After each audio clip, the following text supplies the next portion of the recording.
Hello mga kasorbetes, ako nga pala si Kuya Jess.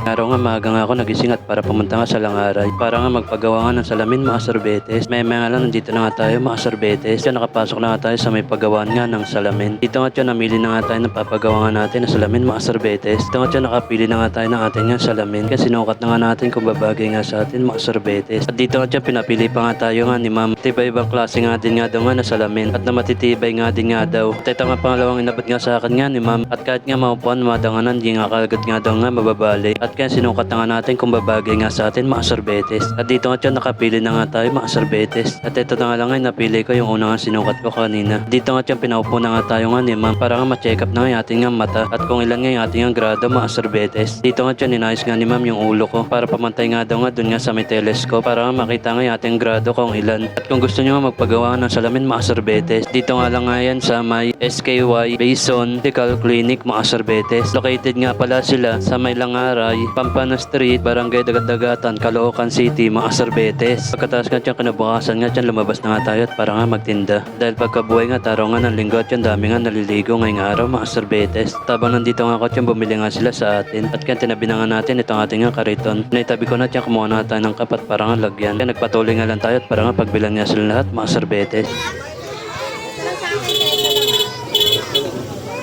Bumaba ka na dyan! Buboy!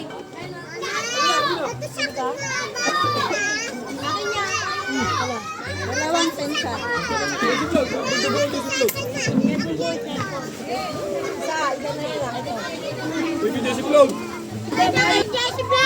Asan na? Ayun na, inaano pa Hindi na kailangan ng ticket niyan. Diyan ka pa umarap sa may ano. Ay po. Yung isa lang lagyan mo ng kuya. Sa akin, keso lang. Keso lang sa akin. Bella, baka malaglag ka. Isa wala. Dalawa lang. Ito pa. Daddy Vlog! Ha? Shout Ate, out! kilalago yun, galing simbahan. Pagkatapos nga natin silang pagbilan lahat, lumakad na nga tayo ulit at para nga magtinda na nga ulit mga sorbetes. At tapon at mag-alas 5 na, nandito na ako sa may dikis, sa may sipar mga sorbetes. Tabang nandito nga ako, may lumapit nga ng mga kabataan. Pa-shoutout nga daw sila, papromote na nga din nga daw ng kanilang tinda. Ang nga ako sa dalawang ito kasi sisipag nga nila. Tayo saludo ako sa inyong dalawa. Yes! Hello guys! Meron kaming binibentang graham ball. Kung gusto nyo ng graham ball, message nyo lang to.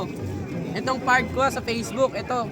Pardo sa TikTok. Kami na mag-deliver sa bahay nyo, direct agad sa mismong gate. Kahit isa I-promote lang namin bilhin nyo. yung namin. Ano lang to, 10 piso isa, matamis na siya. Meron na rin marshmallow sa loob. Tapos, ito, pakita mo. Wala na munang piso-piso. Ayan na, ayan na, ayan na. Ayan, masarap yan. Bili na kayo guys. Ayun na! Yeah, ni Wedges yan. Papakita yung page niya. Okay, bili na kayo ice cream ni Kuya Jetty. Pagkatapos nga dyan, bumili nga tayo sa kanila. Ito nga palang tinda nila. Ito nga pala yung Graham Ball. 10 pesos nga lang pala isa nito. Ito nga, saludo nga ako sa inyong dalawa. Pagkatapos nga dyan, nagpaalam na nga sila sa atin. Hanggang dito na lang, paalam mga sorbetes. Love you all.